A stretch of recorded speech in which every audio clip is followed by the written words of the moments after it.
just talked about the public's perception of that incident and the court in general, and there's been a lot of talk about dysfunction.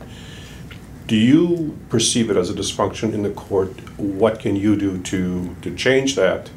Or are things, are the things fine now? Or? There are two things that go into your question. The first is the court as an institution, and I have to tell you that's what's closest to my heart. It's more important than anybody who sits on the court now or will ever sit on the court. Because if we lose the public's confidence and reliance on the court as an institution, everybody loses. I mean, there's just no upside to that. So that's what's closest to my heart. Mm-hmm. In regard to personal interactions, since June of 2011, there have been no inappropriate personal interactions. We do our work, we meet, we have oral arguments, we argue through the cases. And when I say argue, that's like a lawyer's term. We're not mean or yelling or shouting. Right, sure. Or, if the court were such, then an atmosphere where people did awful things like what occurred, I wouldn't be asking for another 10 years. I can do a few other things. But that wasn't the only incident. I mean, there was also Prosser allegedly called Abramson. He did say that. That was in 2010, February of 2010.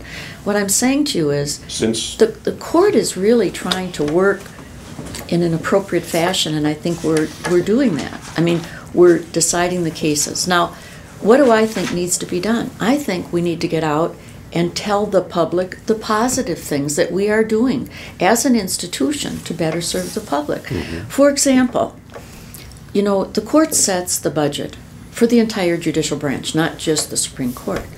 And I happen to like fingers and numbers, and when I first came on the court and we did our first biennial budget, we got 3 or 4 sheets and a paper, and we were asked to approve the budget. And I said, well, where's the rest of the budget? I don't know if these are good suggestions or not.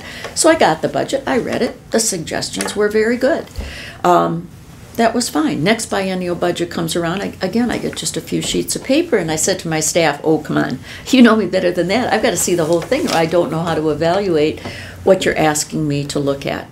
It became clear to me that the court needed earlier involvement in the budgeting process rather than coming in later after staff had done so much along the way. So I began talking to my colleagues. We should have a finance committee. Legislature has a finance committee.